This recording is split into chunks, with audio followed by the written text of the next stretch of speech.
Muy buenos días, estimados alumnos. Bienvenidos a este ciclo virtual de la Pre de San Marcos. Soy el profesor Eleazar Sánchez y soy el encargado del curso de filosofía. ¿Listo? A ver. Muy bien, buenos días, estimado Kevin.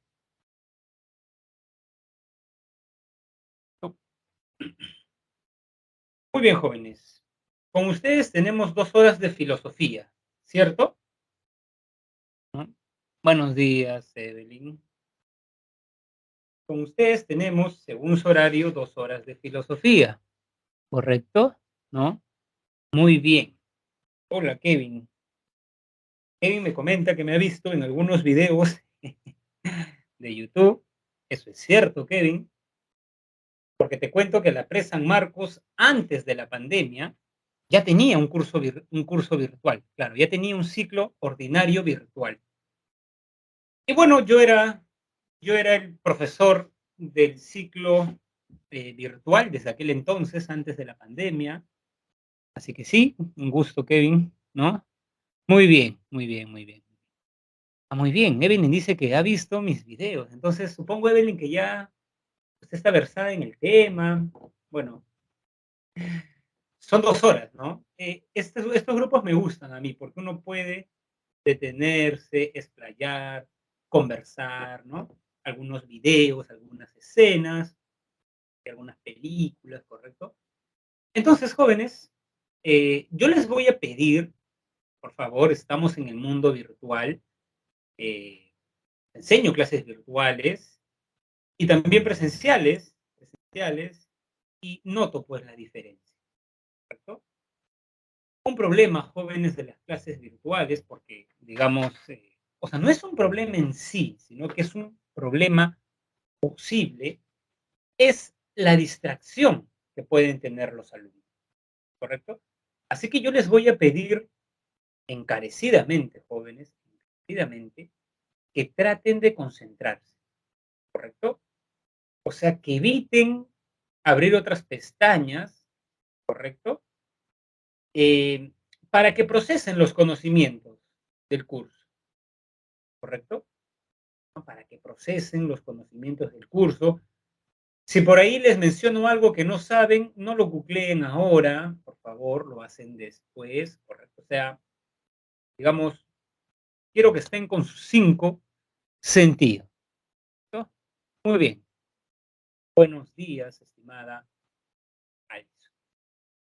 Entonces, ya me presenté, soy Eliezer Sánchez, soy el profesor del curso de filosofía, ¿no? Así que lo que les he dicho, recuerden, traten de no distraerse, ¿correcto? O sea, no abrir otras ventanas y cosas por el estilo, ¿correcto? Muy bien, entonces, una captura de pantalla, perfecto. Aunque ahora que lo recuerdo, debe ser con...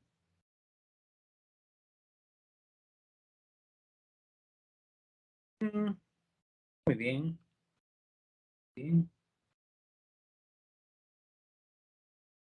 correcto. Entonces, estimados jóvenes,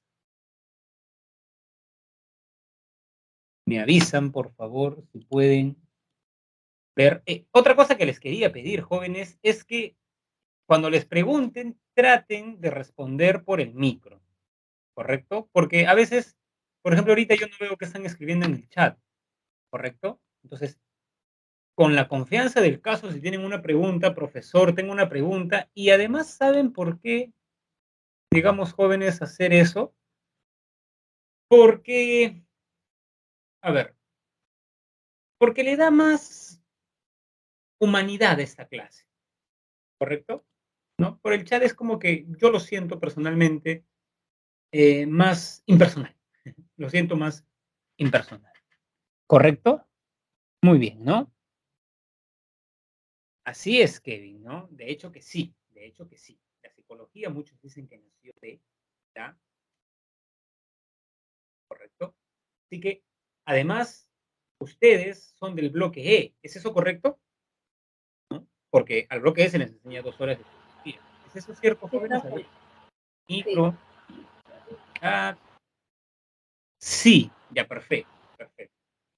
Yo he enseñado un par de años en el bloque E en San Marcos, en la universidad, y claro que, o sea, ustedes van a llevar filosofía en la universidad, así que cuando yo enseño filosofía y han hecho un buen mundo preuniversitario, es mucho más fácil, ¿correcto? Así que ya comienza como que su previo a la universidad, ¿correcto? Así que por eso, mucha concentrar, mucha concentración. Ustedes van a llevar filosofía en la universidad, los chicos de sociales, los chicos de derecho y los chicos de la facultad de letras, ¿no? Muy bien, muy bien. Entonces, tienen mi pantalla, ¿correcto? ¿Sí? A ver si me confirman ello, porque cambié de pestaña. A ver, Sí, profe. miren mi pantalla, jóvenes. Ya, perfecto.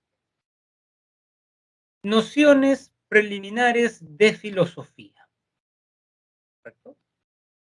Muy bien. La definición de la filosofía. Jóvenes, definir la filosofía es todo un problema, ¿correcto? ¿No? Definir la filosofía es todo un problema. Por ejemplo, si yo enseñase el curso de química, a pesar del debate que existe en la química, hay una definición.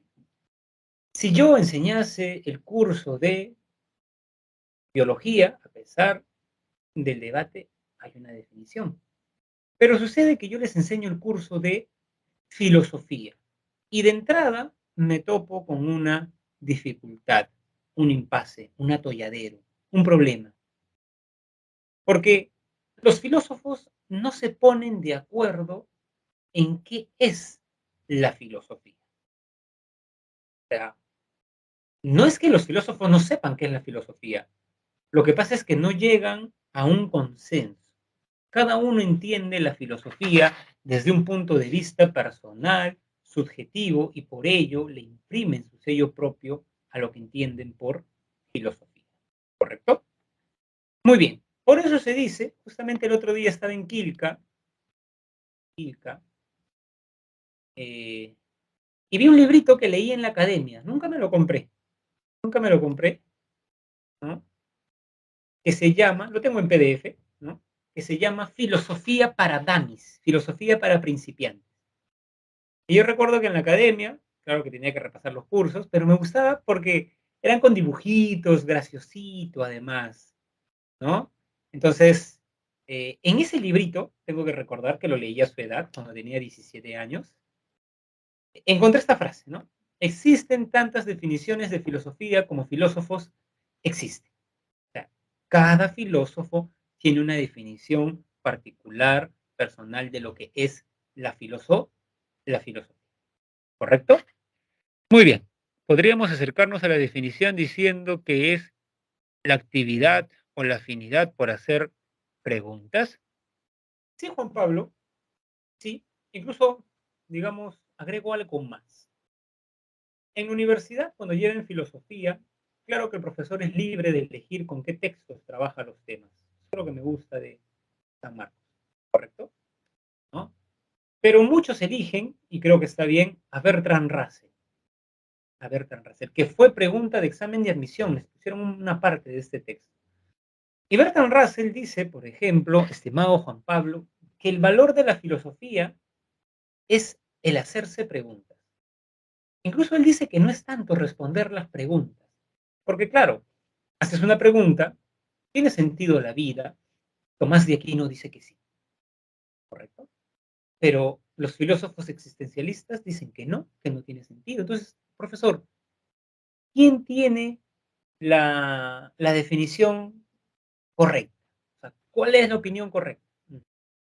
Por eso, en una universidad estamos leyendo con los chicos a Karl Jasper, ¿no? Un texto muy bonito también sobre la filosofía, y Karl Jasper, estimado Juan Pablo, dice algo parecido a Russell, ¿no? Jasper dice que una diferencia entre la filosofía y la ciencia es que la ciencia responde a las preguntas que formula. ¿Cuánto es la suma de los ángulos de los ángulos internos de un triángulo, estimados jóvenes? 180.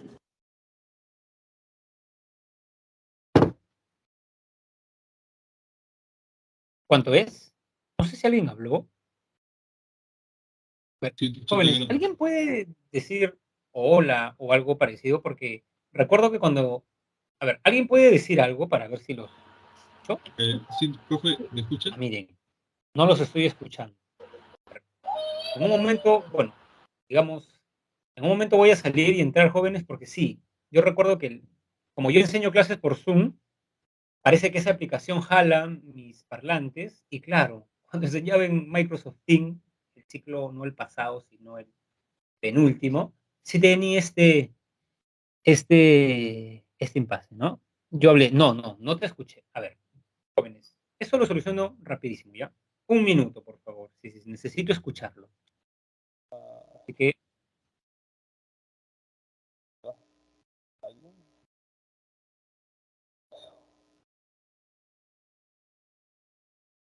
el micrófono. Hola, lo vamos probando.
Muy bien, jóvenes. A ver, ¿pueden decir, digamos, ahora algo?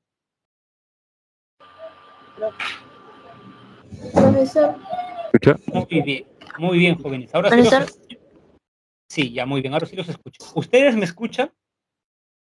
Sí, también lo escuchamos. Todo se escucha bien, profesor, está correcto. Ya, perfecto, muchas gracias. Sí, jóvenes, sino que como yo tengo un micro, a veces este micro como que jala el audio, ¿no? Entonces, no, pues tengo aparte, digamos, unos parlantes. Así que ya, solucionado, ¿no?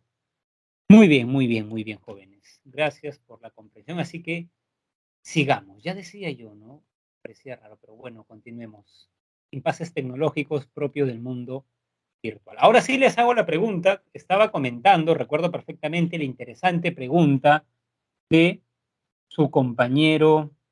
Bueno, le comento a la tutora que sí, me podían escuchar, me podían ver, pero yo no los podía escuchar, así que por eso salí y solamente configuré algo, un tema puntual, ni un minuto me ha tomado. Muy bien, a ver, yo estaba comentando el interesante comentario de Juan Pablo que dice, podríamos decir que la filosofía, diciendo que la afinidad por hacer preguntas, sí, a tal punto te decía, Juan Pablo, que hay filósofos que creen que la filosofía y su valor no estriba en responder las preguntas que suscitan, porque las respuestas no son únicas. Y les estaba comentando un texto de Jasper muy bonito que se llama La filosofía, donde Jasper dice que, a diferencia de la ciencia, por ejemplo, si yo les pregunto, ¿cuánto es la suma de los ángulos cuánto es la suma de los ángulos internos de un triángulo? 180. grados. Muy bien. Así es, Alison. 180 grados.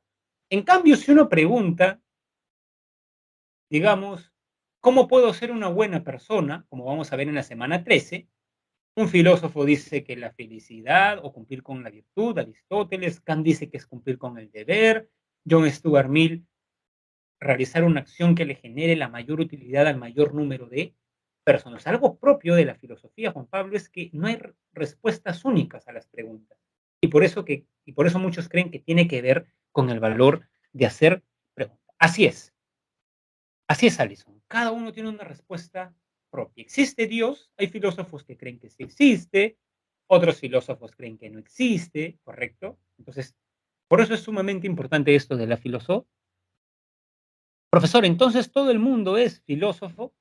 Alison, todo el mundo podría ser filósofo. Tenemos esa capacidad, ¿correcto? Lo que pasa es que no todos la desarrollamos de la misma manera.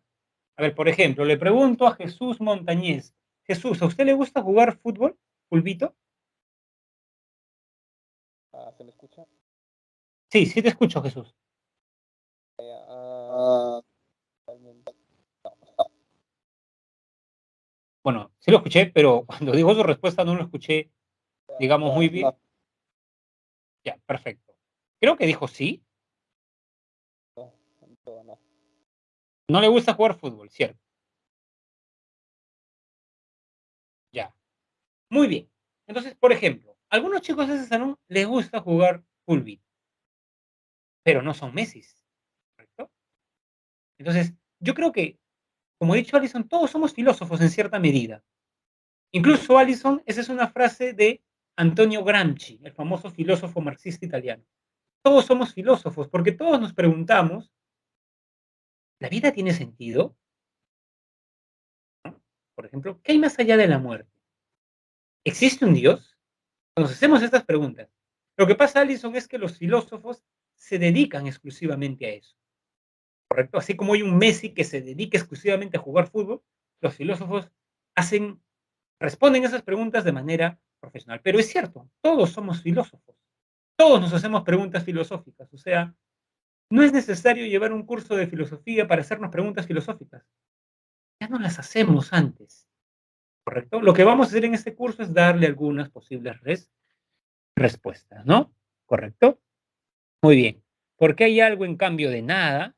Por ejemplo, ¿no? No habría respuesta certera. Así es, Juan Pablo, ¿no? Esa es una pregunta, digamos, de Leibniz, y Heidegger también se la hace. William dice, Nietzsche diría que ser buenas personas con los demás es algo irrelevante si no me equivoco. O sea, él diría que la buena persona te mantiene esclavo. Sí, es cierto. Por ejemplo, Nietzsche diría que la moral es una moral decadente, que nosotros debemos imponernos a las otras personas, ¿no? Entonces Allison dice, pero tanto pensar y tanto preguntar, ¿no sería un poquito perjudicial para la mente?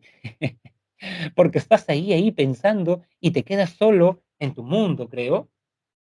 Es cierto, Alison. A mí no me gusta ser hipócrita, ¿no? O sea, yo creo que la filosofía tiene una vocación de verdad y de sinceridad, ¿cierto? Hay un librito de Salazar Bondi, muy bonito, que se llama Iniciación Filosófica, Alison. Y en ese libro, Salazar Bondi habla de la filosofía y habla de los ataques contra la filosofía. Es cierto, los filósofos suelen tener lo que los psicólogos llaman pensamientos obsesivos. ¿Ustedes creen, jóvenes, que yo doy la clase de filosofía y luego me voy a la natación o me voy a la universidad a enseñar y dejo de pensar en filosofía? Nada que ver. Estoy en el micro y estoy pensando en lo que he leído o pensando en algo. Claro, o sea, es cierto lo que usted dice. Es antes de dormir, por ejemplo, ayer estaba pensando en un filósofo inglés que estaba leyendo y en una escena de su vida que cuenta, porque él es africano inglés y habla del racismo. Estaba pensando, hasta sueño a veces, digamos, con lo que leo. Sí, sí, puede ser, digamos, para algunos, ¿no? Un poco ya pensar, pensar, pensar. No es sano eso, profesor. Sí es válida esa crítica. Y muchos creen incluso que los filósofos piensan tanto y actúan poco. Esa es un poco la crítica de Marx a la filosofía, ¿no? Los filósofos no han cambiado el mundo, han pensado, y pensando uno no hace nada, ¿no? Sí, es válido, digamos, es válido lo que usted dice, estimada, ¿no? Llega un momento en el que hay una fina línea entre lo cuerdo y pasarse de esa raya, dice Allison. Sí, sí. Yo le recuerdo a Allison una frase de Aristóteles, muy bonita, que siempre me gusta. En todo genio hay algo de locura, dice Aristóteles. Allison.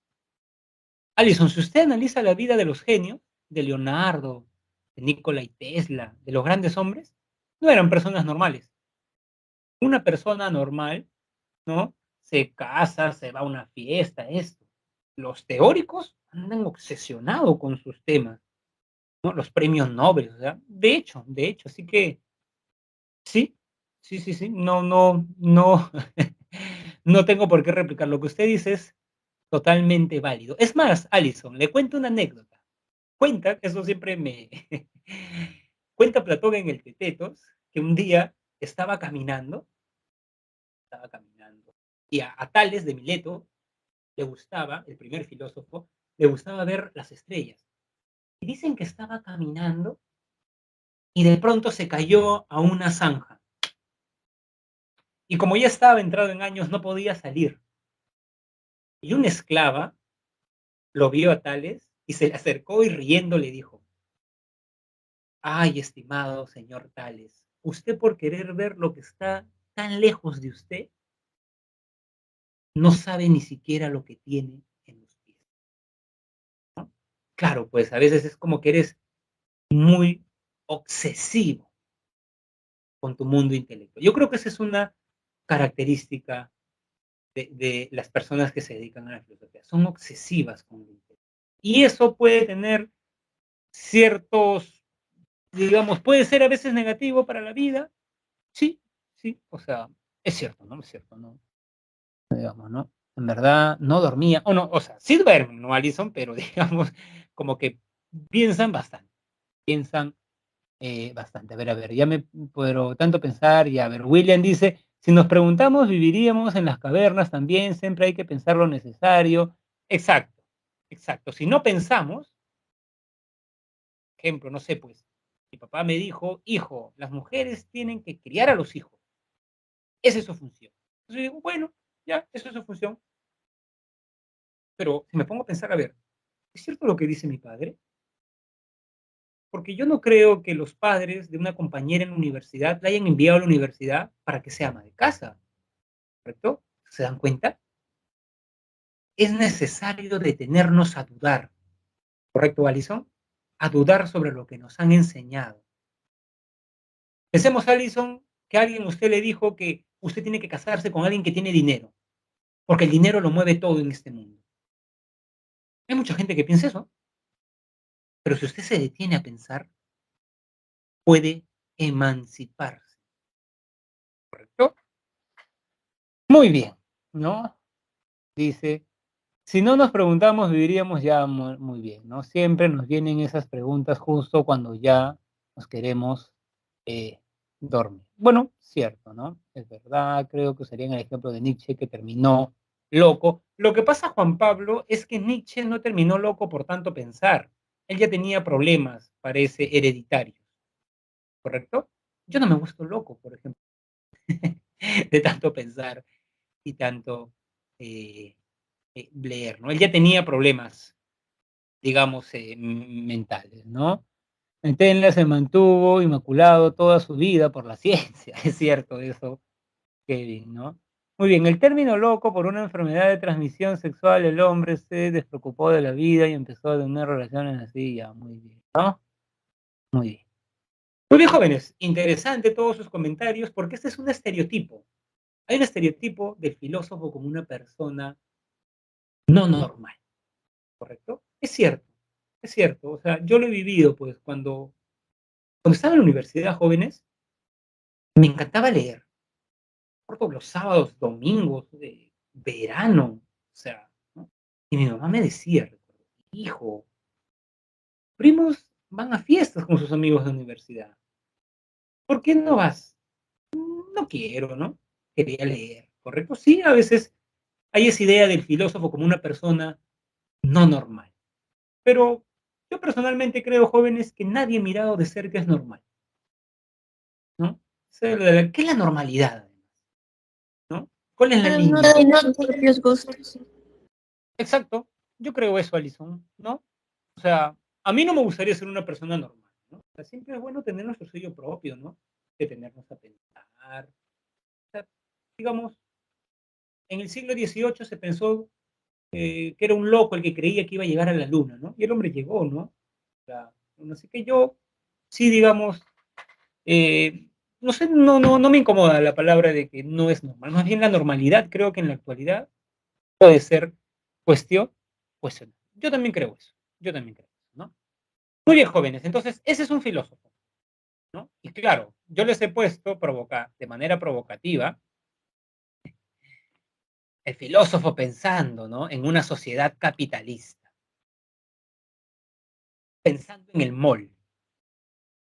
El otro día fui con mi hija a un mall, Real Plaza, y vimos un eslogan que decía, estás aquí para ser feliz, ¿no?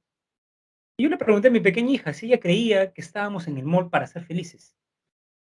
¿Tú te sientes feliz acá? Le dije. Está comiendo un heladito, ¿no? Entonces, en una sociedad consumista, ¿no? Incluso en la misma elección de elegir filosofía, podría decir, profesor, pero ¿en qué voy a trabajar? Y eso, y el otro. O sea, creo que sí, podríamos ver eso, ¿no? ¿Correcto? Estamos aquí para ser felices, sí, en el mundo, pero yo no creo que seamos felices en un mall, ¿correcto? Muy bien. Entonces, ya se han dado cuenta que, claro, a pesar de que es difícil definir la filosofía, hay ciertas ideas de lo que es la filosofía. Entonces, lo que vamos a hacer ahora es tomar la definición de dos filósofos. ¿No? La primera es la de Aristóteles. Para Aristóteles, estimados alumnos, la filosofía es una ciencia teórica, ¿correcto? A ver, ¿qué quiere decir eso? Si ustedes leen el libro La Metafísica de Aristóteles, Aristóteles distingue entre tres tipos de saberes. Saberes técnicos. A ver, otra cuestión. Antes de voy a explicar. Ustedes, jóvenes, van a enfrentarse a un examen que incluye preguntas que evalúa destrezas cognitivas. O sea, San Marcos no quiere alumno que memorice, ¿correcto? San Marcos quiere alumno que entienda. En ese sentido, sería de mi parte ocioso que yo venga a repetirles la definición de Aristóteles. No, esa definición ustedes la tienen en su material, en el PPT. Yo les voy a venir a explicar, porque en sentido estricto yo no sé qué les van a preguntar. O sea, no creo que les pregunten quién dice que la filosofía es la ciencia teórica que investiga sobre las primeras causas y principios, porque esa es una pregunta memorística, ¿correcto? El alumno puede memorizarse que eso lo dice Aristóteles y puede no tener idea de lo que Aristóteles. Entonces, lo que ustedes le van a preguntar es, ¿cuáles de las siguientes claves expresa el significado de la definición aristotélica? La filosofía es una ciencia que indaga sobre las primeras causas y principios, ¿correcto? Eso le van a preguntar. ¿Estamos? Entonces yo lo voy a preparar para eso. Lo que quiere decir que mi clase es explicativa, ¿correcto? No, yo voy a ver los PPTs. No, no, la clase va a rebasar el PPT, como se están dando cuenta. Así que de nuevo, mucho, digamos, ¿no? Eh, mucha atención, ¿no? Muy bien, muy bien, muy bien, ¿no? Eh, ¿Qué nos recomendaría para esas preguntas? ¿Para qué pregunta, Dana? ¿A qué pregunta? ¿A las preguntas filosóficas o para las preguntas de...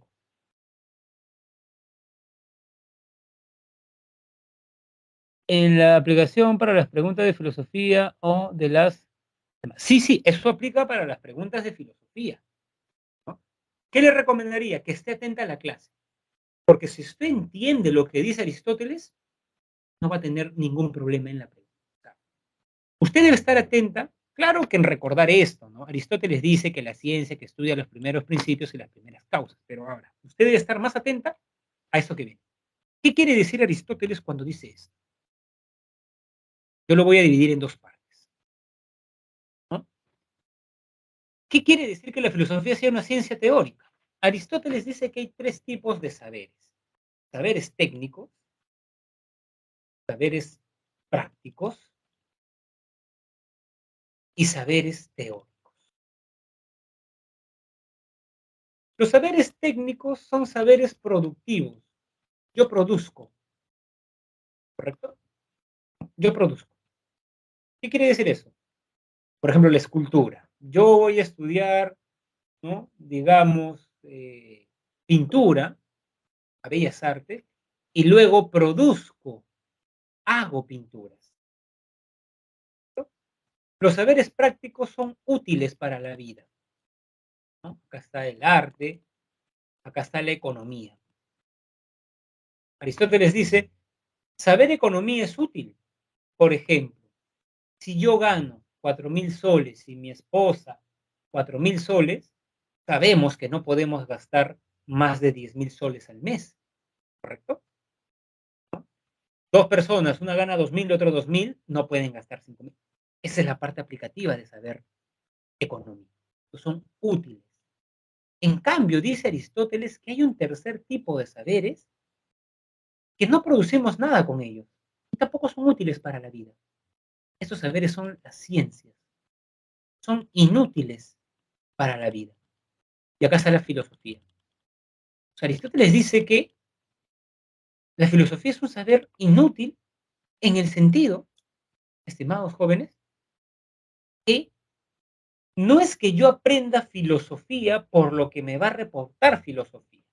Voy a aprender filosofía para encontrar las respuestas a las preguntas que me atormentan. Muchas veces la filosofía no da respuesta, ¿correcto? Uno. Dos, voy a estudiar filosofía para ganar mucho dinero, ¿no? O sea, no se busca a este saber por lo que es, sino se busca por gusto, por el gusto de saber, por el amor al saber, ¿correcto? Entonces, ¿qué quiere decir Aristóteles cuando dice que la filosofía es una ciencia teórica? Que uno busca la filosofía por amor a ella. A ver, otro ejemplo. Si yo les digo lo siguiente, jóvenes, me voy a casar. Y usted me dice, ah, profesor, ¿por qué se va a casar? ¿Encontrar un amor de su vida? Y le digo, no, lo que pasa es que esa chica tiene familia en Alemania y yo siempre he querido conocer Alemania, así que si me caso con ella, fácil y puedo ir a Alemania y hacer mi doctorado allá. ¿Ustedes creen que amo a esta chica, jóvenes?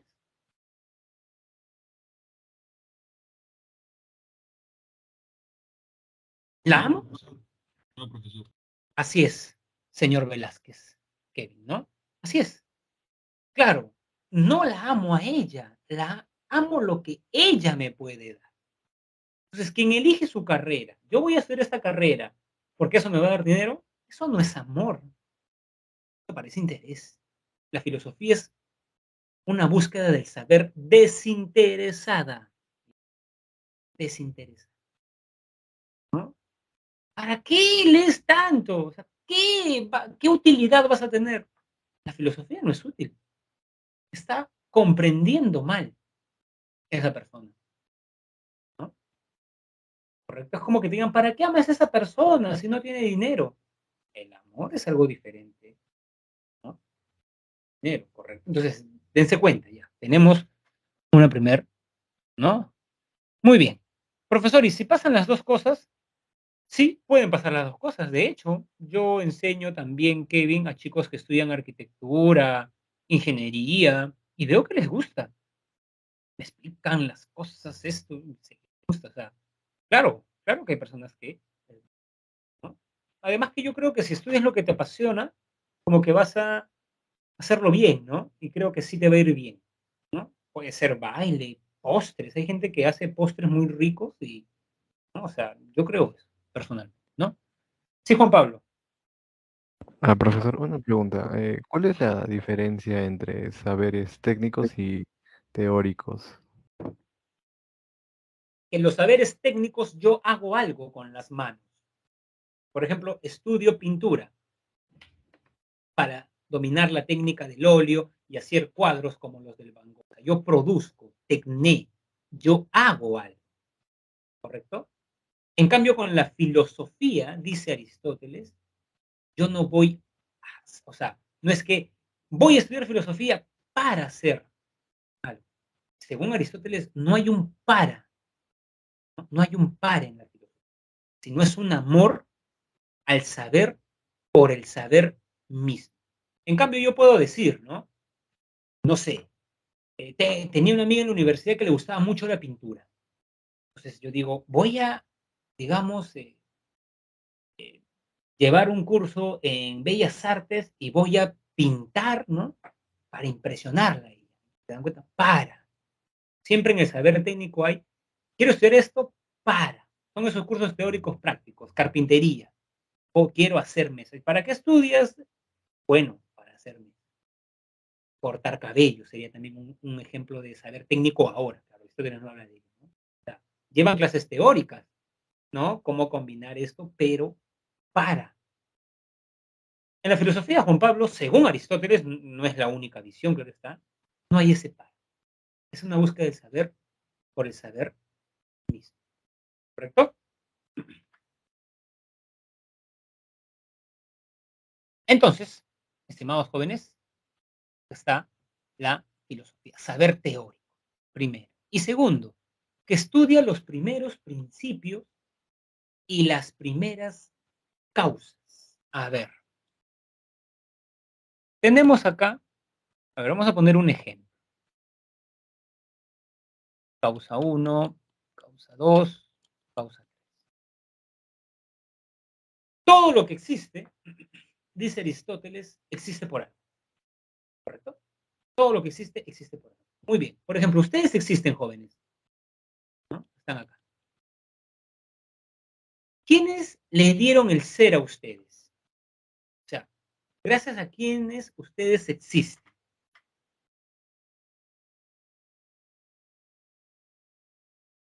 ¿Cuáles son sus causas, según en jerga aristotélica? Sus padres. Muy bien. Sus padres le dieron el ser a ustedes, pero sus padres no se crearon a sí mismos. ¿Quiénes le dieron el ser a sus padres?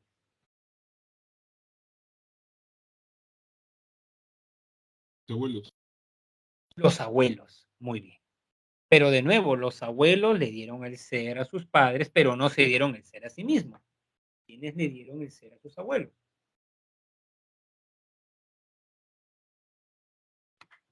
Ni sus abuelos. Mis abuelos. Bisabuelos. ¿Correcto? Acá.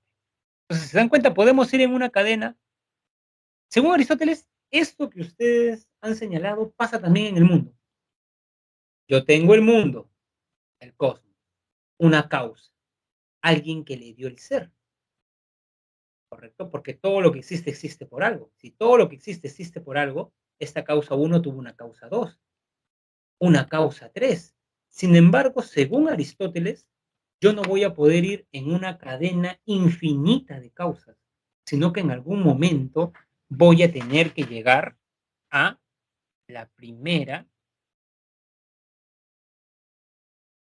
causa incausada.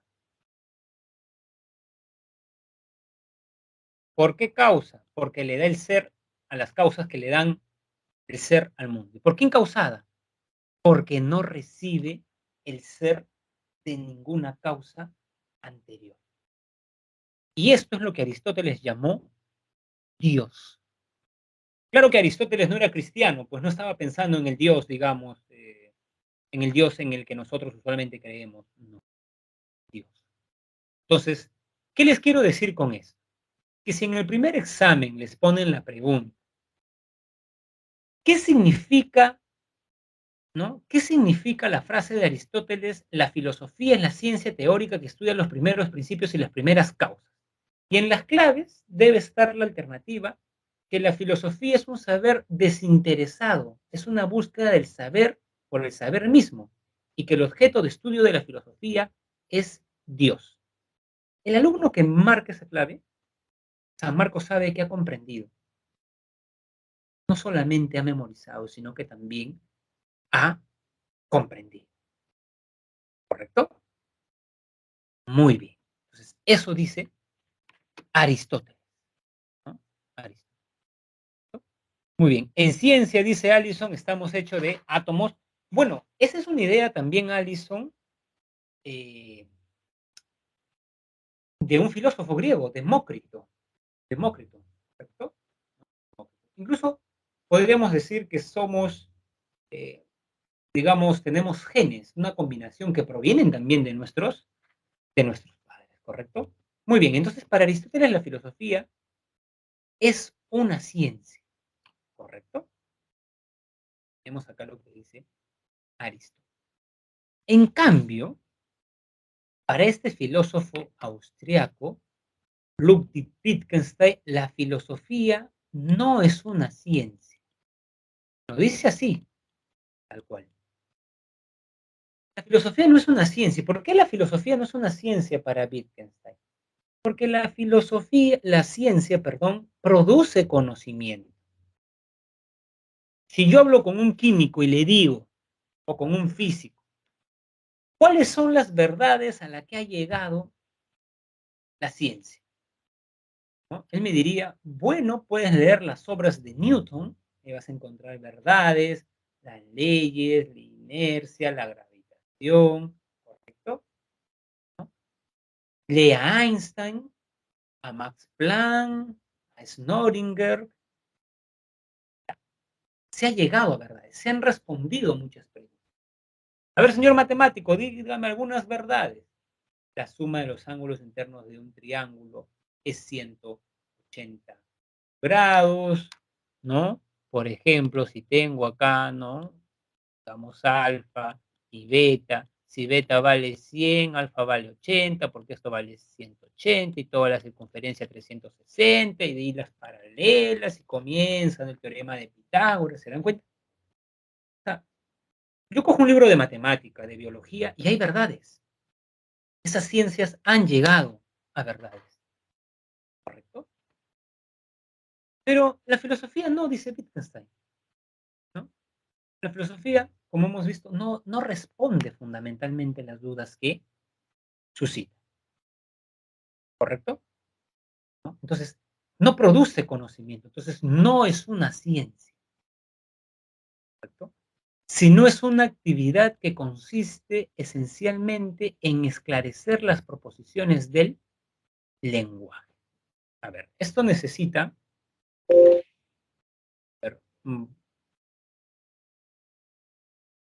necesita clarificarse, así que lo vamos a hacer. Esta vez voy a proyectar. Ya, muy bien. Por favor, me confirman que están viendo lo que estoy mostrando, ¿sí? Sí, sí, se lo trajo. Para Wittgenstein, la filosofía no es una ciencia, ya saben. Es una actividad. ¿Correcto? Es una actividad. Que tiene como fin esclarecer el lenguaje. ¿Por qué, jóvenes? Porque el lenguaje es ambiguo. Porque el lenguaje es ambiguo. Y además porque es fundamental. Yo conozco la realidad. Voy al local de la pre y veo una pizarra. Esto. Luego, ahora recuerdo la pizarra que vi el otro día en San Juan de Lurigancho. Pero yo digo en el lenguaje, la pizarra es blanca. O sea, yo expreso mi conocimiento de la realidad a través del lenguaje. ¿Correcto? La pizarra es blanca. Digamos, el profesor de filosofía es varón, ¿no? El profesor de historia, digamos, la profesora de historia es mujer. La expreso. Y claro, yo me puedo expresar de manera ambigua. Entonces, lo que decía Wittgenstein es que la filosofía debe esclarecer el lenguaje. Porque muchas veces con el lenguaje, dice Wittgenstein, creamos pseudo problemas filosóficos. Eso es interesante porque, a ver, esto nos estamos adelantando un poco, pero sirve para que entiendan la concepción que tiene Wittgenstein de filosofía. Para Wittgenstein, el lenguaje es referencial. ¿Qué quiere decir? Que el lenguaje refiere a la realidad. Taza, lentes, ¿no? Billetera,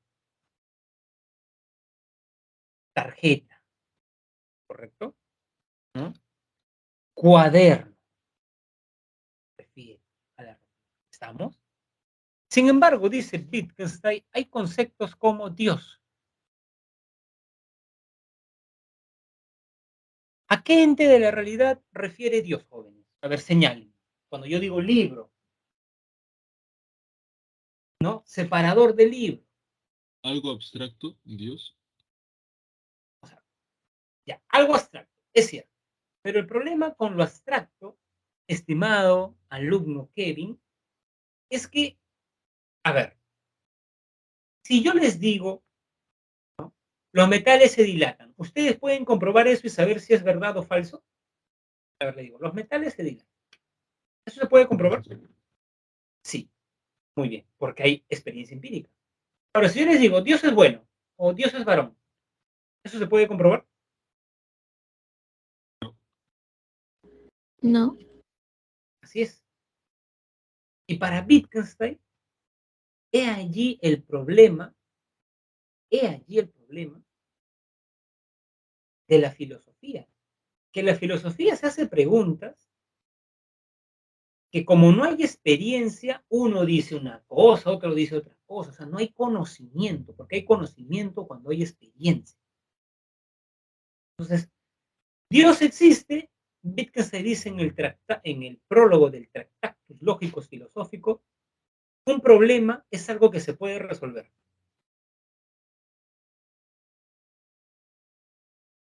Preguntarnos si Dios existe o no, ese es un pseudo problema. Ese es un pseudo problema. ¿Cierto? Porque no se va a poder resolver eso. Por eso para Wittgenstein la filosofía tiene que esclarecer los enunciados de la ciencia, pero preguntarse si Dios existe.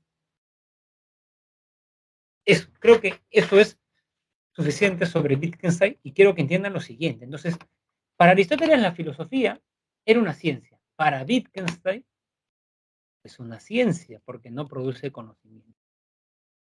Para Aristóteles la filosofía tiene que ver con la primera causa incausada, con Dios. Para Wittgenstein la filosofía no tiene que ver con Dios porque Dios es un pseudo problema. No se puede resolver si existe o no. Por eso van a seguir hablando todos los miles de años que ven. Entonces les pregunto, ¿Wittgenstein y Aristóteles están de acuerdo en torno a la definición de qué es la filosofía? No. No. Así es. No. Entonces, no es una buena primera pregunta comenzar un curso de filosofía interrogando qué es la filosofía. ¿Correcto? No es una buena primera pregunta. Probablemente sea una buena primera pregunta interrogar dónde surgió la filosofía. Y les pregunto, a ver, ¿dónde surgió la filosofía, estimados jóvenes? En Grecia. En Grecia.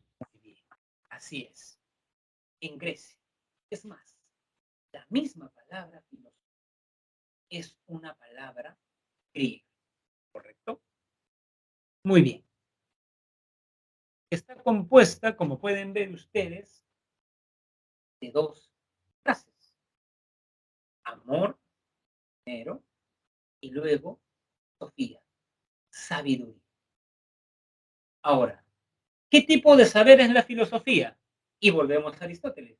¿Es un saber que busca utilidad o es un saber desinteresado? Desinteresado.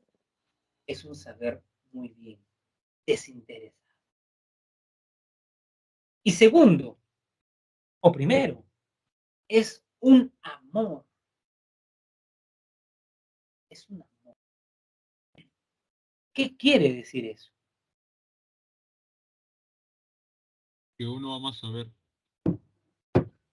Y llama el saber, Kevin, por lo que el saber me puede dar o por el saber mismo. Por el saber mismo.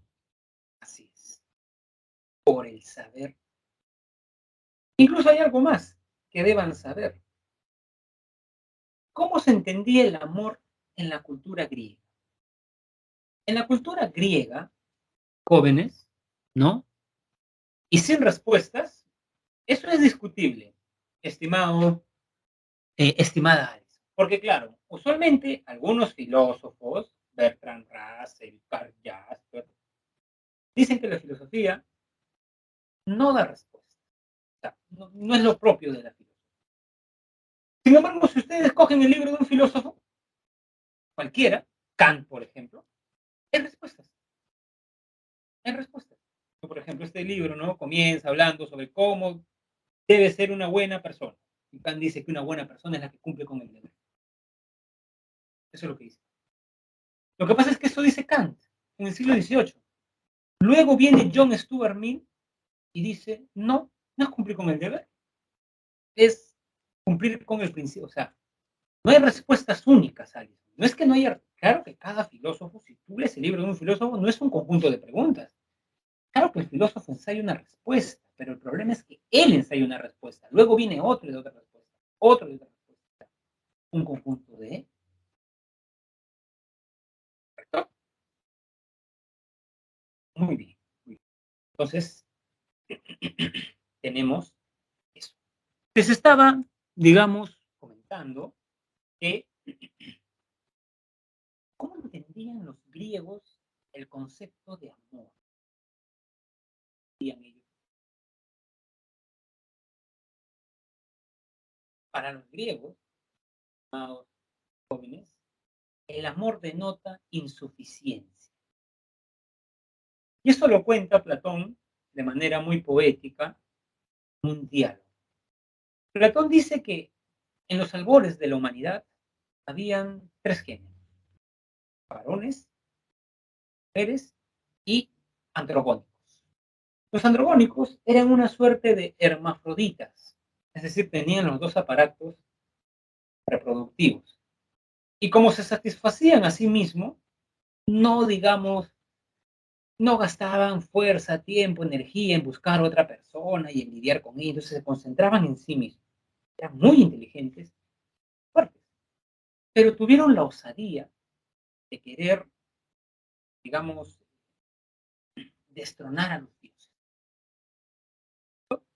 Y quisieron destronar a los dioses, se enfrentaron a los dioses, este tercer género, los dioses los derrotaron, y la venganza de Zeus fue, cada androgónico, alma fundamentalmente, partirlo por la mitad. Y cada mitad, digamos, separarla del agua.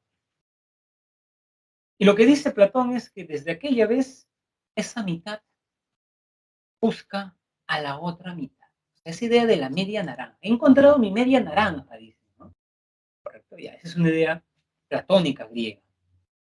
Los griegos creían que el amor denota insuficiencia, porque claro, ninguna persona tiene todas las virtudes, ¿correcto? Profesor, yo soy muy estudioso, muy metódico, buena persona, pero soy egoísta. Pero profesor, me enamoré de una chica, una veterinaria, ¿no? Que no es tan metódica como yo, es un poco más desordenada, se le gusta leer, y además que le gusta ayudar a los animales. Se dan cuenta, cuando ellos se juntan, tienen las virtudes del chico y las virtudes de la chica. O sea, es como que se completan. El amor nos cambia, porque Platón dice que debajo del amor hay admiración. ¿No? Admiramos a la otra persona. Queremos tener esa característica y como que estamos para aprender, para completar. ¿Correcto? ¿No? Muy bien, muy bien. Eso es lo que dice Platón. Entonces, en ese sentido, el filósofo ama la sabiduría. Entonces, justamente el filósofo ama la sabiduría porque no tiene la sabiduría. O sea, ama lo que no tiene, busca lo que no tiene. Y eso nos lleva, estimados jóvenes, Pitágoras, a una famosa diferencia que hace Pitágoras entre, ¿no? Digamos, la palabra, no sé por qué han puesto filósofo y filosofía, claro, entre filósofo y filosofía, pero en realidad es entre filósofo y sabio. Y sabio, ¿por qué? Porque el sabio es el que posee el saber. Si esto es el saber, el sabio de manera soberbia dice, yo tengo el saber. Escúchenme. Sabio. En cambio, el filósofo es un poco más humilde. El filósofo dice, no, yo busco el saber porque no tengo saber. ¿Correcto? Yo busco el saber porque no tengo el saber. ¿Correcto? ¿No? Entonces, buscamos lo que no tenemos porque el amor es incompleto. Yo busco lo que no tengo. Busco en otra persona lo que yo no tengo porque nadie tiene todas las virtudes. El filósofo, yo busco el saber. Si tuviera el saber no lo buscaría, pues. Yo no busco agua en estos momentos porque tengo agua. ¿Correcto? Entonces,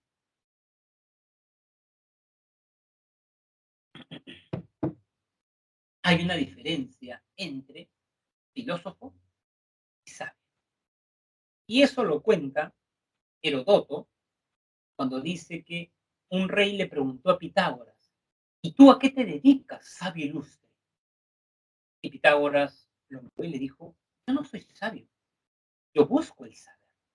Me declaro un afanoso por el saber, buscador. No he encontrado. O sea, esto lo dice Jasper también, ¿no? La filosofía no es llegar a la meta, es estar de camino, ¿no? El sabio es como que ya llegó a la meta, ¿me entiendes? El filósofo está detrás del saber, corriendo. ¿Correcto? Muy bien. Sí, se busca el complemento, sí. Claro, los sofistas, sofistés viene de sofos, en griego, es sabio. Claro, por eso Platón decía que los sofistas no eran. Entonces, el filósofo busca la verdad. Busca la verdad.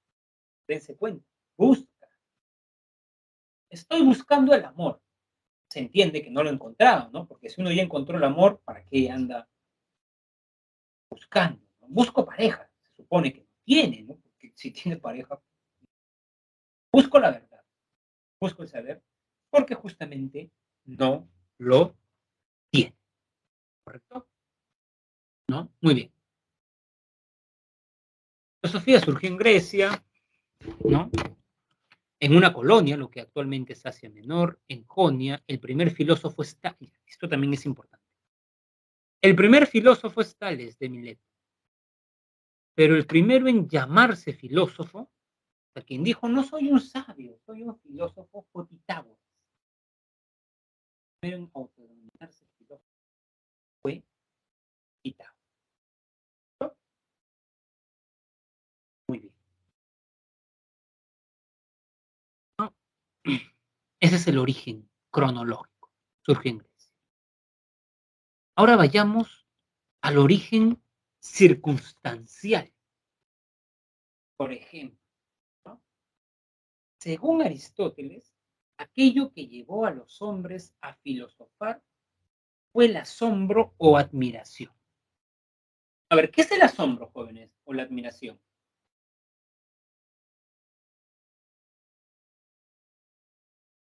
¿Qué creen ustedes que es el asombro o la admiración?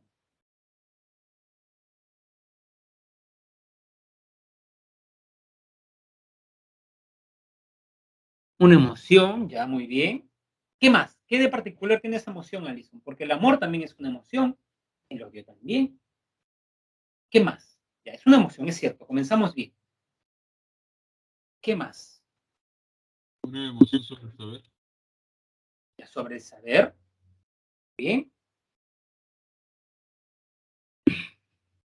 Pero conocer algo no habitual, ya muy bien, tiene que ver también con lo no cotidiano, como dice Jordan. A ver, jóvenes. Si ustedes van a un diccionario de filosofía, ojo, hay diccionarios de filosofía. El otro día les he comentado que fui al centro a buscar un par de libros. Vi 4 tomos de un diccionario de filosofía, ¿no? Muy bonitos, ¿no? ¿Correcto? Bueno, está en PDF, ¿no? Así que ahora el PDF nos consuela a muchas personas, ¿no? Entonces, hay diccionarios de filosofía. Si ustedes van a un diccionario de filosofía y buscan la palabra admiración, la definición más o menos es la siguiente. Muy sabio. sentimiento de perplejidad frente a cosas que se suelen considerar usuales. Es como que, por ejemplo, nos asombramos, ¿correcto? Frente a la realidad. Lo que ocurre muchas veces es que las personas adultas hemos perdido el sentimiento de perplejidad, ¿correcto? Nos hemos acostumbrado a la realidad. Quizás quienes nos enseñan mucho sobre el asombro son los niños. Cuando los niños son pequeñitos, ¿no? Ustedes vean rostros, sus ojitos, están mirando, viendo, ¿no? Ven un pajarito. Cada vez que un niño ve un pajarito, ¿no? Queda, mira, o lo llevas al parque de las leyendas, que se sorprende, ¿no? Dice, mira ese cuello de la jirafa, ¿no? Qué grande es, ¿no? Dice, mira ese hipopótamo, dice, ¿no? Qué grande, se asombra. En cambio, por ejemplo, jóvenes, yo he ido varias veces al Parque de las Leyendas con sobrinos, con mi hija, ¿no? Y ya cuando voy, o sea, ya he visto varias veces, pues, pero en cambio los niños, ¿no? Digamos, su rostro, a mí siempre me gustan las expresiones, ¿no? Y el mundo de los niños es muy bonito por eso, es porque siempre te están preguntando, siempre te están asombrando. O cuando ven el mar, ¿no? Y viene la ola y corre, y luego vuelven, como que saltan, ¿no? Y están emocionados. En cambio, como que uno ya está más acostumbrado, ¿no? Por eso yo creo que los adultos tenemos que aprender mucho de los niños, su asombro. Entonces, claro, son pequeñitos, ¿no? Incluso cuando no hablan, tocan, ¿no? Tocan. No sé si tienen hermanitos pequeñitos, pero cuando están chiquititos, uno les quiere lavar la boquita o las manos para que coman, ellos se quedan con el, o sea, uno abre el caño y ellos se quedan con la manito en el agua. No sé si han visto eso alguna vez. Quedan, te miran y se ríen. No hablan, están ahí, ¿no? Y, o sea, a mí me acosa, ¿verdad? Porque está con su manito percibiendo el agua, ¿no? Y sus ojos están maravillados, ¿no? Están ahí, ¿no? O por ejemplo, ¿no? Juegan con la arena. Y por eso les dan play y todo, ¿no? Tocan las hojitas, ¿no? Por ejemplo, el arbolito, ¿no? Están tocando. Y muchas veces ni hablan, ¿no? Esto que les cuento cuando son pequeñitos y, claro, están ahí tocando, ¿no? El agua, ven un río. ¿No? Entonces, están, digamos, mucho. Claro, dan ternura porque son pequeñitos, de hecho, pero también por esas actitudes de asombro. Cuando ese niño hable el lenguaje, va a comenzar la etapa de los por qué. No sé. A veces hacen preguntas que incluso uno no sabe, ¿no? ¿Por qué el cielo es azul? Le dice, ¿no? ¿Por qué el cielo es azul? ¿Por qué no puede ser de otro color? Pues un niñito que ve Stranger Things, ¿no? El cielo de Stranger Things, ¿no? No sé cómo se llama ese mundo, ¿no? Tiene un nombre ese mundo, ¿no? Donde está Wegner, ¿no? Ya. ¿Por qué ese cielo es rojo? Dicen, ¿no? ¿Y por qué, digamos, este cielo es celeste?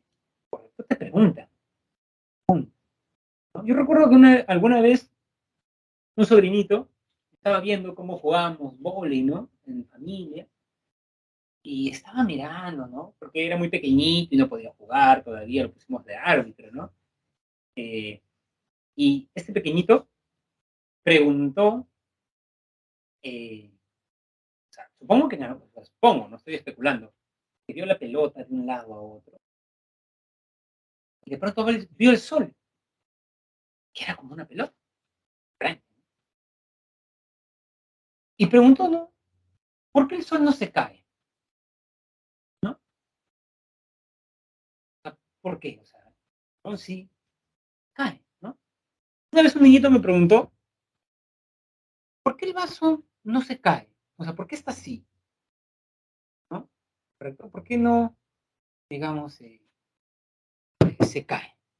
¿No? ¿Correcto? O no sé, pues una vez también un niñito, eh, no sé, pues, ¿por qué al carro no se le echa agua?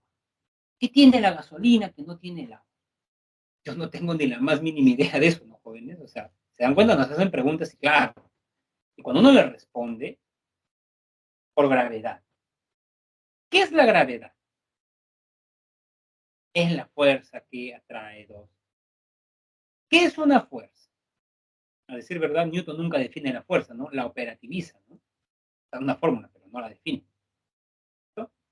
Y comienzan a preguntarnos hasta que en algún momento, ya como que no sabemos, pues, y a veces los adultos, un poco renegones, pues, ¿no?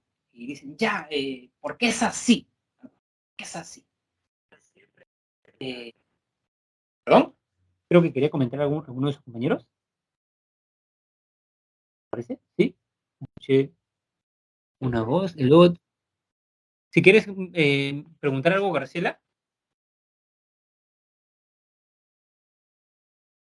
¿tienes alguna duda, estimada Graciela? Bueno, parece que no. Claro. Entonces los niños te preguntan constantemente.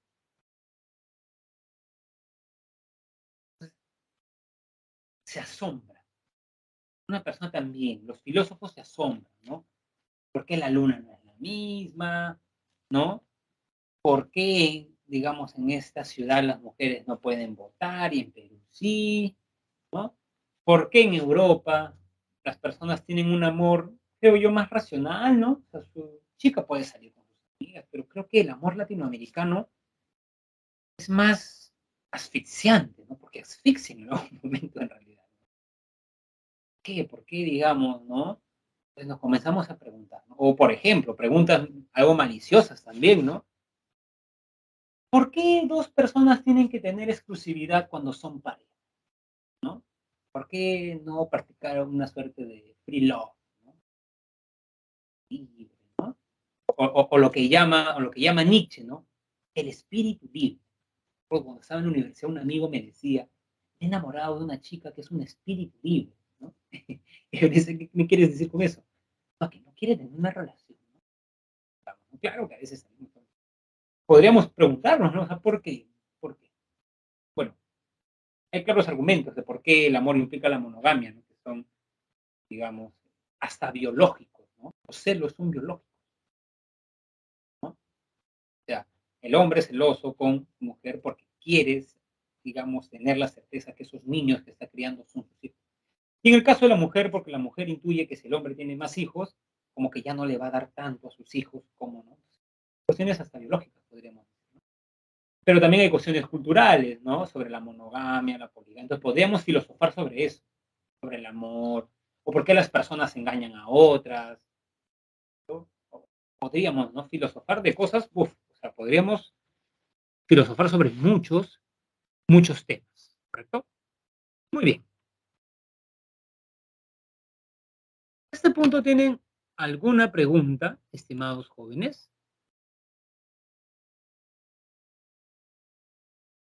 ¿Alguna duda? Bueno, profesor, mi parte no.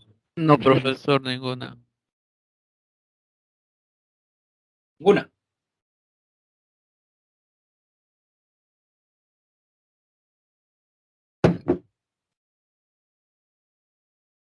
Ya, perfecto. Si tienen alguna duda, jóvenes, ya saben que con la confianza del caso.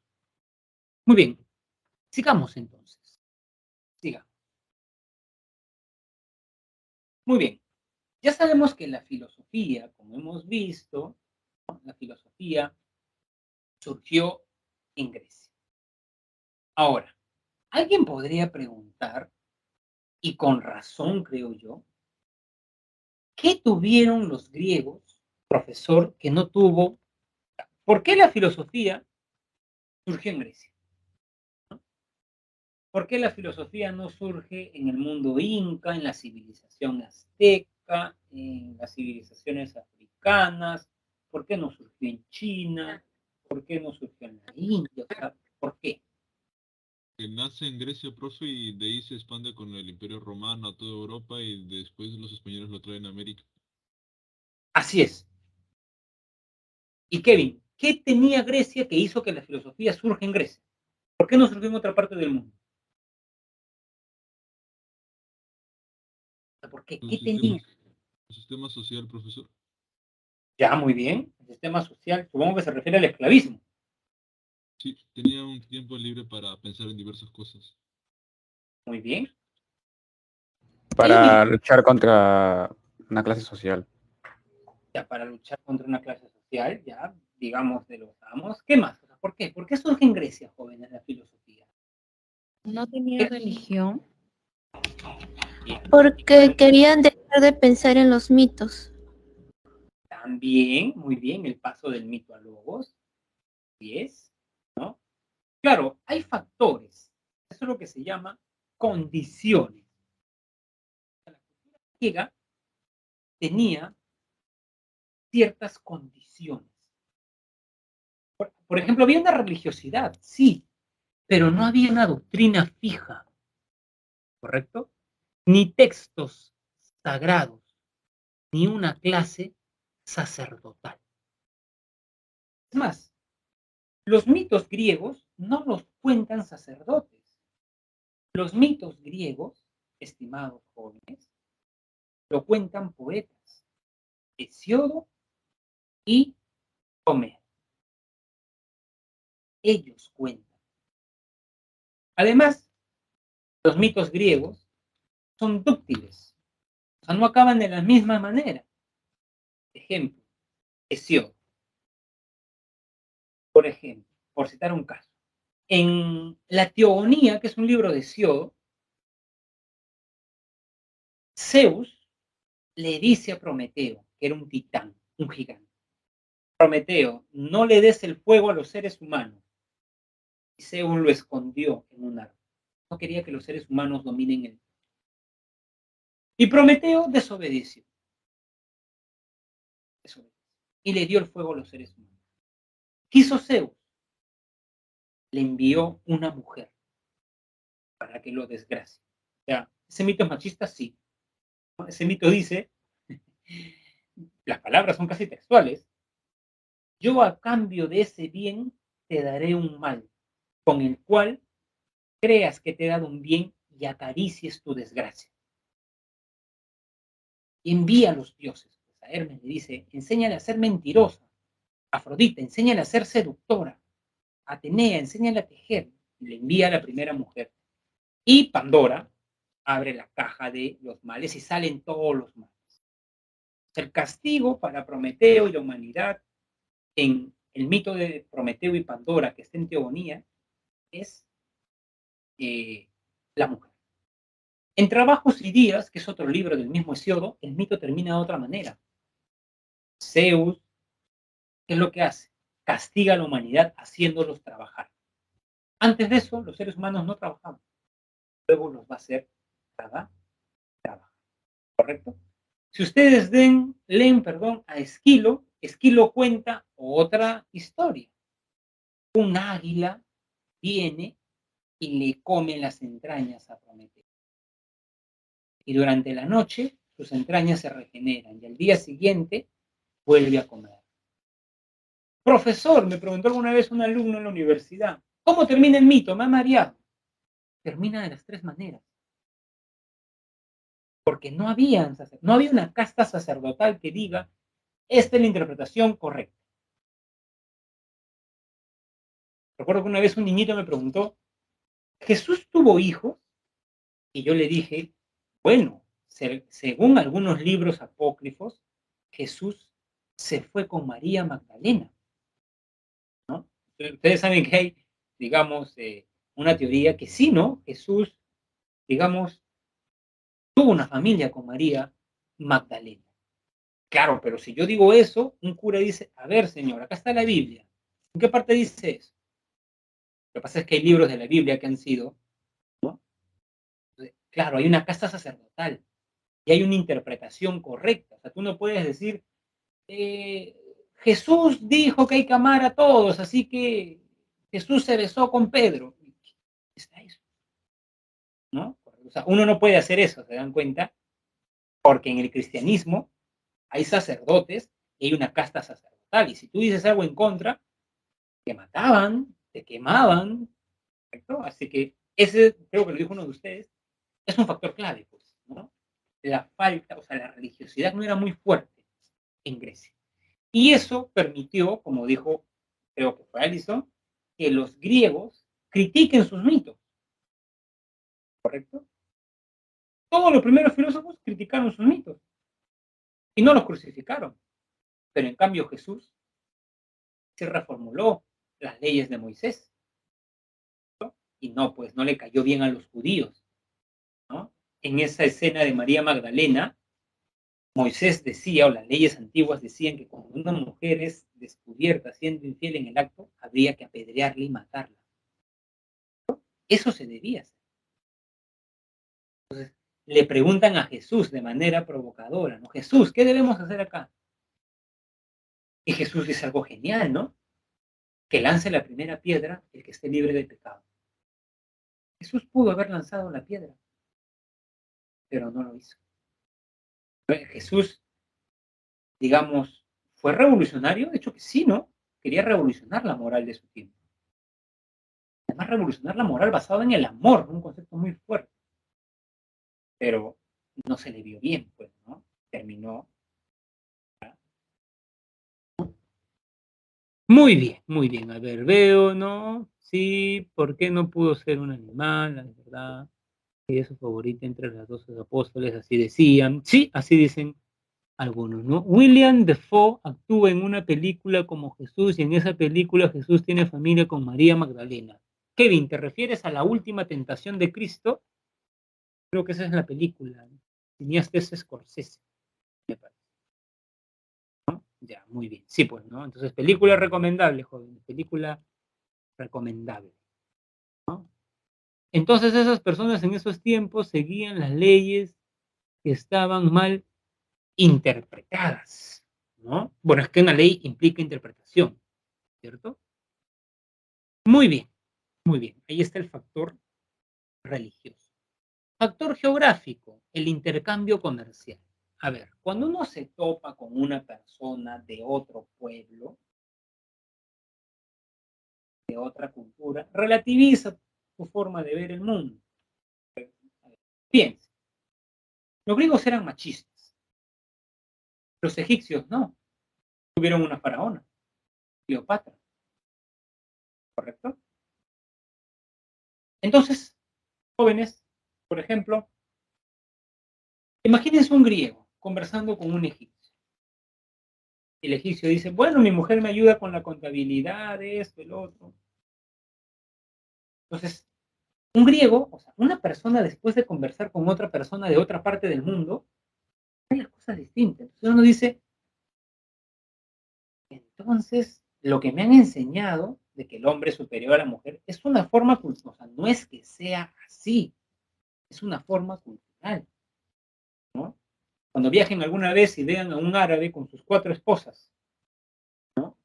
Van a decir, la monogamia no es natural, de hecho que no es natural, ¿no? A mí me parece que lo natural es la poligamia, sino que es cultural, ¿cierto? Cultural. Entonces, uno comienza a filosofar, pues, cuando viaja, ¿no? Sobre las cosas que le ha enseñado ¿no? Muy bien, ¿cierto? Entonces Allison, un griego, reflexionaba a partir de eso, ¿no? Muy bien. Sí, no solamente hace que se interesen entre las distintas culturas, sino hace que yo relativice mi forma. Entonces, pues voy a una maestría en España y veo que, digamos, una pareja está en el mismo salón, pero hacen grupos, él con un grupo, él con otro grupo. A veces ella va a una fiesta y él no va, a veces él va y ella no va. Entonces digo, en Perú mi chica me decía, ¿cómo es posible que vaya a una fiesta conmigo? Que si ella está mal, pues yo tendría que... Entonces me doy cuenta que no es así, pues. Eso es lo que... Por eso les digo, ¿no? El amor latinoamericano es bien asfixiante. Bueno, no todo, pero es así. ¿Pero qué? Tu chico no ha venido acá. No, no te quiere, no te quiere, dice. No, no te quiere. O sea, esa es la conclusión. Entonces, no, pues jóvenes, es una cuestión cultural. Entonces, bueno, también es bueno viajar, ¿no? Aparte de leer, ¿no? Muy bien. Es desde los 16 y aquí es desde los 18, ¿no? ¿Correcto? ¿No? Como dicen, tóxico, dice Evelyn, ¿no? Sí, pues, ¿no? Incluso, por ejemplo, acá en Latinoamérica no se nos enseña educación sexual, ¿no? ¿Correcto? O sea, no se enseña bien, ¿no? Hay otros países que sí. Y además, en esos otros países se ve que la tasa de, digamos, embarazo adolescente es menor. Lo que pasa es que en el Perú todavía tiene peso la religión. Estos colectivos con mis hijos no te metas y más, por ejemplo, ¿no? Son... ¿Estos padres estarán de acuerdo con que se les enseñe filosofía en el colegio, jóvenes? ¿Qué dicen? Porque ahora dicen que el padre debe supervisar, ¿no? O sea que si el padre no quiere que se le enseñe física cuántica, no se le va a enseñar, ¿no? O sea, no, pues, ¿no ven, no? Saben que hay una movida muy fuerte en el Perú, ¿no? Para que la filosofía se enseñe en los colegios, ¿no? Muy bien, geográfico. Político, ¿no? Factor político.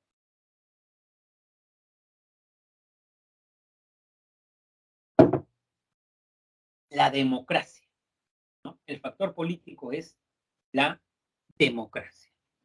¿Cómo así? A ver, jóvenes. A ver, acá me voy a servir de un video. ¿No? A ver, me voy a YouTube. Discurso de Temístocles.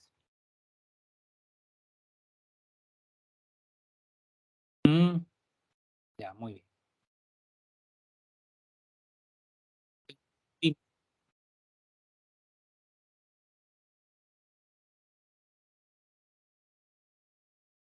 A mí me causan gracias a veces las publicidades, jóvenes, porque ni creativas son, ¿no? Pero bueno, ya. Muy bien. Compartir. Incluir sonido.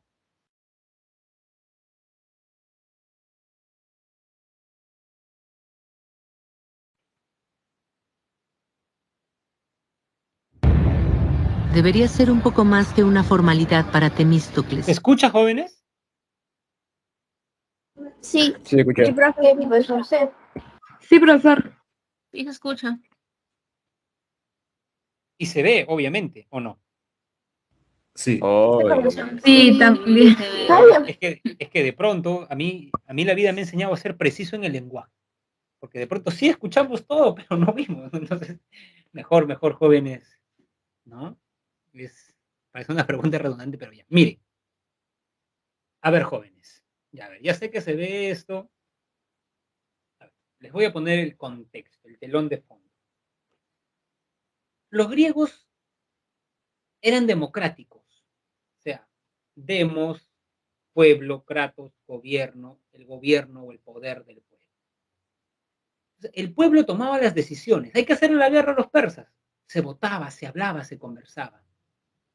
Entonces, como los griegos eran conversadores, entonces, como que, por ejemplo, ¿aprobamos o no el aborto?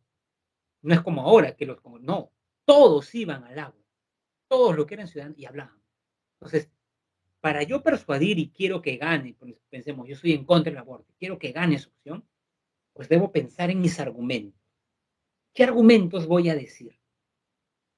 O sea, el hecho de que el griego amó la palabra lo llevó, jóvenes, a amar el pensamiento también, ¿no? A diferencia de los persas. Por ejemplo, en los persas se tenía un tirano y el tirano era el que imponía, ¿correcto?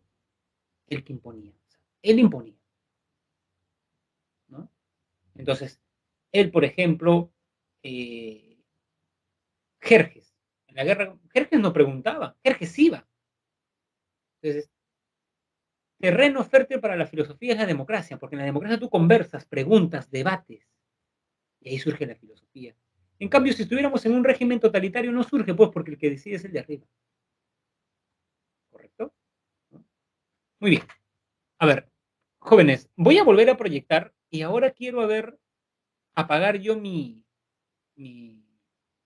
micro, porque, a ver, es que nunca he compartido por Microsoft Teams. Quiero ver si ustedes escuchan lo de mi parlante o escuchan lo que está en YouTube, por favor. Voy a proyectar en un momento y me confirman si pueden escuchar, ¿ya?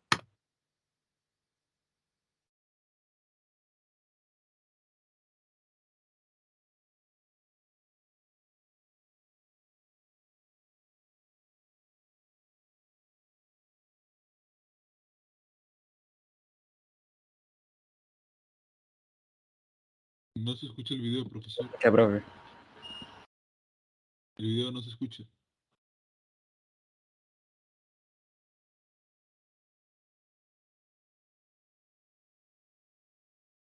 ¿Se escuchó? No, no, profesor. Ah, miren, entonces veo, ya comprendí, se escucha porque ya, muy bien, muy bien. Entonces, no hay problema. Entonces, voy a apagar para que se vaya mejor. Muy bien.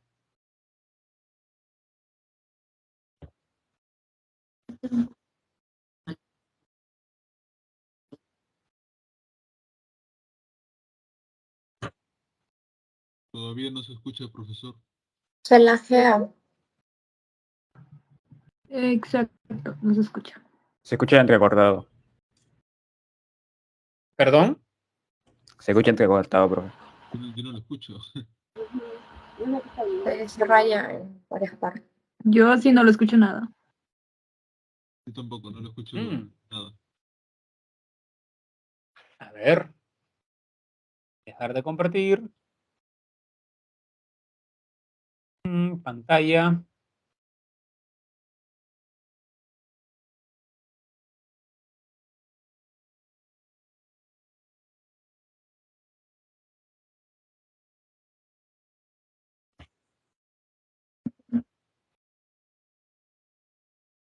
Ahora, ¿qué tal, jóvenes? Nada. Nada. Yo ¿No lo ven ni lo Nada, escuchan? profesor. Nada. No, sí se ve, pero no. Sí se ve, pero el Pero no audio se está. escucha. Hágalo como lo hice al inicio. Al inicio sí se miraba, profesor, cuando Sí, todo está bien al inicio. O sea, al comienzo sí. sí, cuando Sí, puso al el inicio en comienzo. antes. Sí, al comienzo estaba bien. La primera vez. Sí, sí. Sí. Sí, sí. Ya, porque yo estoy haciendo lo mismo. A ver, a ver, a ver. Ajá, ya. Entonces voy a hacer un último intento y si no, les dejo el video y ustedes lo ven, ¿no? O sea, también podría ser eso. Ah, ya, cierto. Incluye el sonido del equipo. Me olvidé poner eso. Así que ahora espero que sí. Debería ser un poco más que una formalidad para Temístocles, el héroe de Maratón. ¿Se escucha? Sí, ahora sí, pero... Sí, sí, perfecto.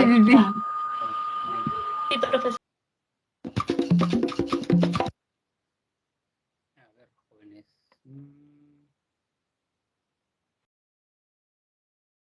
Les he puesto este video por el contraste. Quiero que vean, ¿no? Cómo en democracia se conversa, se habla, se discuten razones, por qué debemos ir a la guerra, por qué no. En cambio, del otro bando no. O sea, la filosofía no iba a surgir en Persia. ¿Y quién tomaba la decisión, Jerjes? En cambio, en el otro bando, sí. ¿Correcto? Muy bien. Ahora sí seguimos, entonces, con... Muy bien. Perfecto. ¿Sí están viendo lo que estoy proyectando, no, jóvenes? Sí, profesor. Sí, profesor. Últimamente tenemos el factor socioeconómico, ¿correcto? Digamos, como dijo su compañero, en Grecia habían esclavos. O sea, en Grecia había trabajo intelectual y trabajo manual. Trabajo manual, esclavos, trabajo intelectual, amos. Imagínense ser un amo y tener un hijo y tener un esclavo para que lleve tu hijo al colegio, otro para que lave la ropa, lo recoja, haga sus tareas. Entonces, los amos tenían mucho tiempo, tenían ocio. Y el ocio permitió que se dediquen a las labores intelectuales. Ojo, ustedes también necesitan ocio, porque ustedes llevan clases de 8 a 2 de la tarde. Muy bien. Luego necesitan repasar. Ojo con eso. Tengan método de estudio. Lo que vimos hoy día, repásenlo hoy día. No la siguiente semana. La siguiente semana vamos a ver otro tema. Entonces, yo también necesito ocio para seguir leyendo.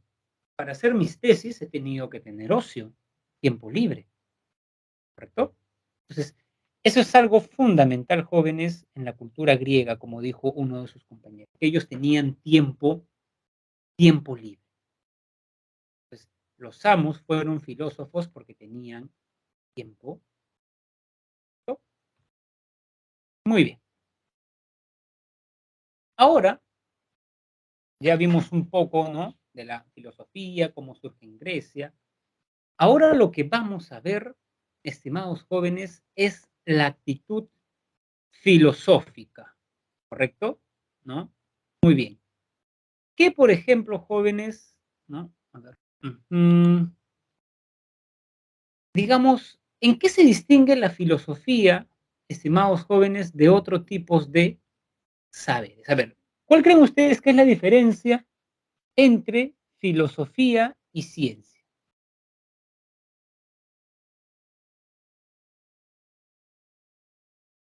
O filosofía y religión.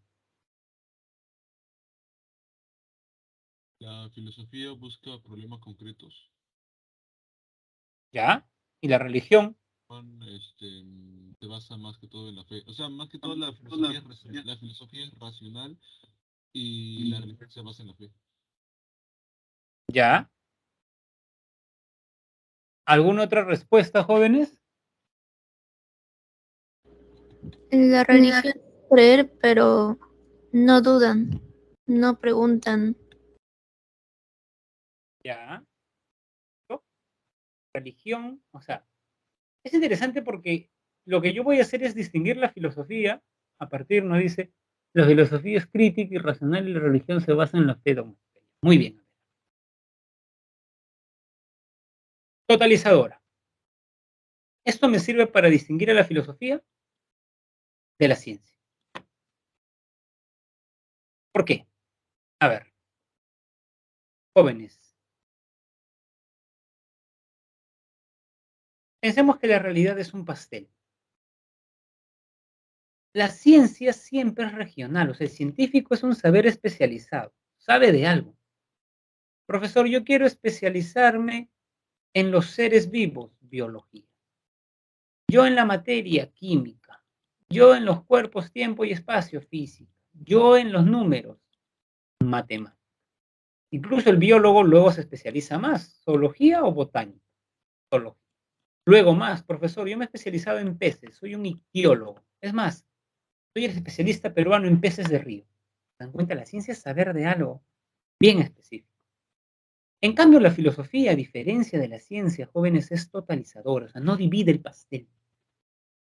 Se hace preguntas de máxima generalidad, como ¿qué es el ser? ¿Por qué es el ser y no más bien la nada? ¿Qué es el ser? No el ser vivo, no el ser que denomino cuerpo celeste, que denomino número, el ser en general. Por eso yo les quería poner el siguiente ejemplo. Si vemos un bosque, el científico está concentrado en el árbol, cuerpo celeste, ser vivo, número. El filósofo se concentra en el árbol o en el bosque, estimados jóvenes.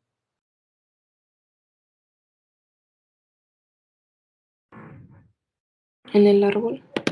En el bosque. Si fuera en el árbol, sería una ciencia, ¿cierto? ¿No? Si fuera en el árbol, sería una ciencia, un saber, digamos, particular. Entonces, es como dijo su compañero, en el bosque, es totalizadora. ¿Correcto? Muy bien, o sea, no es ciencia por eso. totalizadora. Radical. Estudia los fundamentos de la realidad. Esto que, digamos, esta imagen es de René Descartes en su libro Los principios de la filosofía.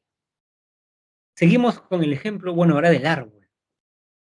Según Descartes, la filosofía, o sea, si vemos un árbol, el árbol es como un saber. El tronco es la física. Las ramas, o sea, la parte práctica del saber, la medicina, la moral y la mecánica. Pero de buenas a primeras hay algo de un árbol que yo no veo, pero es el fundamento del árbol, las raíces. Y para Descartes, las raíces del árbol del saber es la filosofía. Por eso lo pongo como ejemplo de la característica de ser radical. Va a la raíz de los problemas. Por ejemplo, jóvenes, vivimos en sociedades desiguales, donde la gente que tiene mucho hay una diferencia con la gente que tiene poco. Sector A y sector. ¿Qué es lo que hace el Estado? Medidas de redistribución. Si el Estado sabe que tú tienes, digamos, no casa, carros, consumes ciertos productos, te cobra más impuestos, tributos. Y eso lo lleva a las personas de menos recursos mediante acciones de redistribución como Cuna Más, Beca 18, acciones por el... Ya. Eso que se hace para un marxista es como querer que un árbol esté bonito limpiando el árbol. Pero no hay que ir a la raíz. Y para un marxista el problema de la desigualdad es la propiedad privada. Es que unos tienen los medios sociales de producción, los burgueses, y otros no tienen, los proletarios. Y por eso, porque no lo tienen, los proletarios venden lo único que tienen, su fuerza de trabajo, su trabajo. Y a cambio los burgueses le dan un salario. El detalle es que en ese salario se les reconoce todo, jóvenes. Cuando alguien trabaja, en el salario se le reconoce todo, o hay algo que se queda quien lo contrata. A ver, ¿qué ¿La creen ustedes? plusvalía? Así es, Juan Pablo, la plusvalía.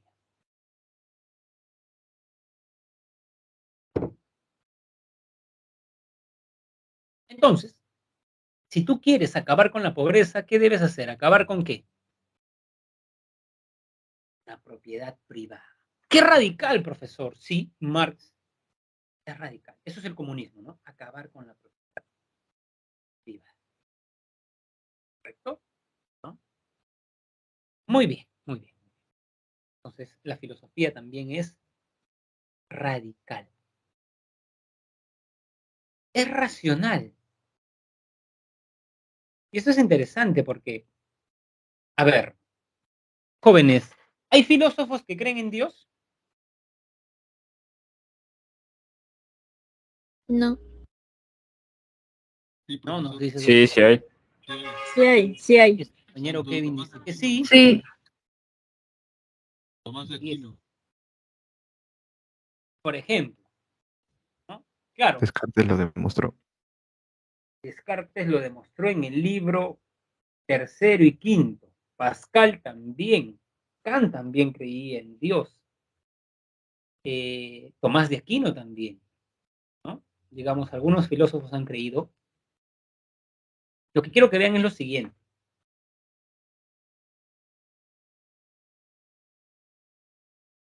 Converso con una persona y me dice, yo creo en Dios, sí, porque algo en mi corazón me dice eso.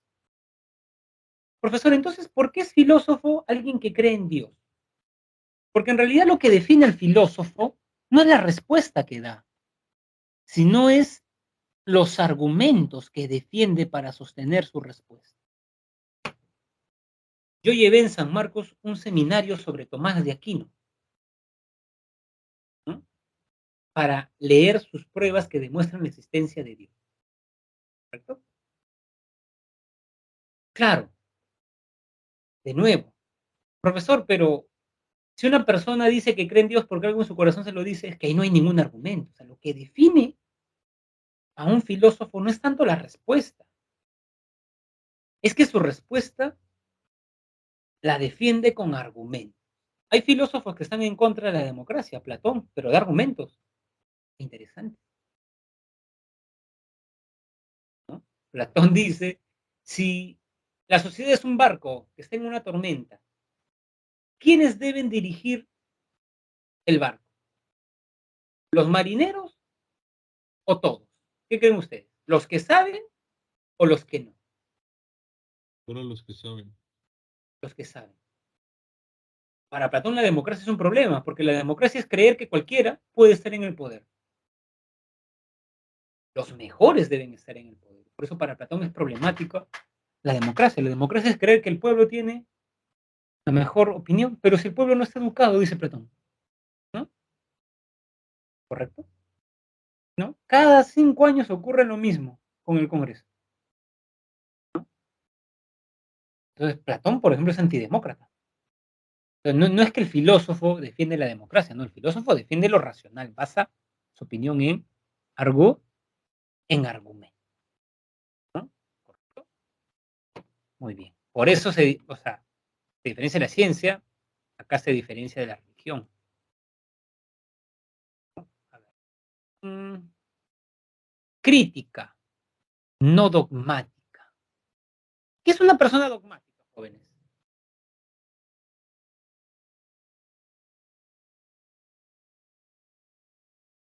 ¿Qué es una persona dogmática?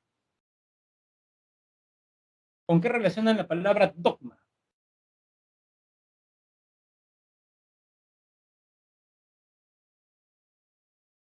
¿Escuchan, jóvenes?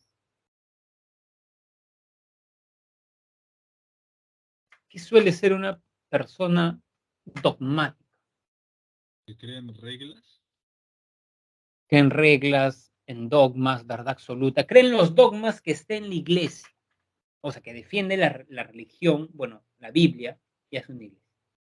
En cambio, el filósofo es crítico. Duda.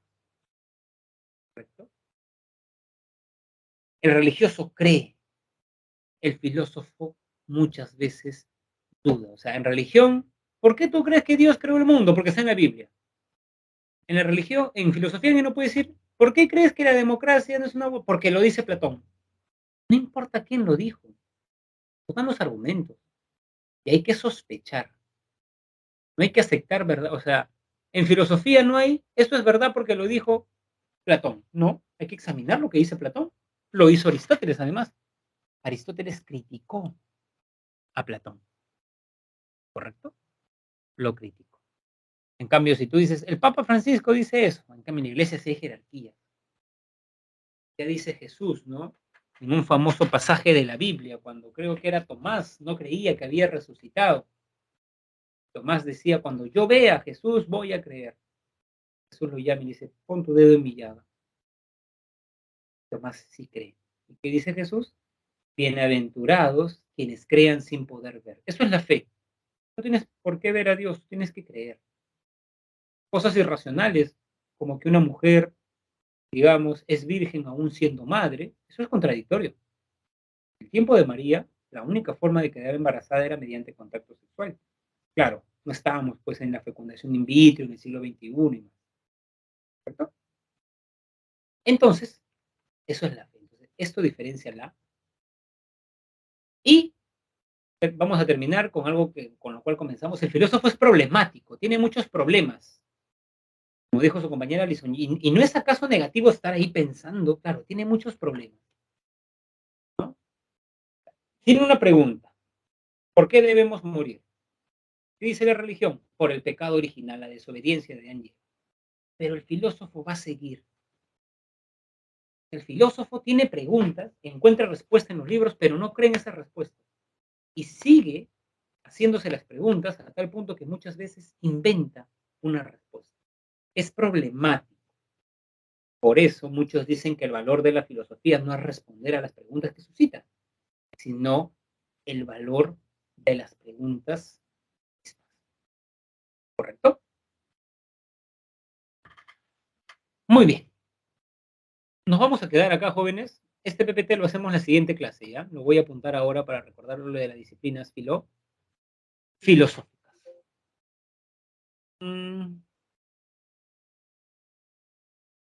Muy bien, jóvenes, ¿no? Entonces, hemos desarrollado casi toda la clase.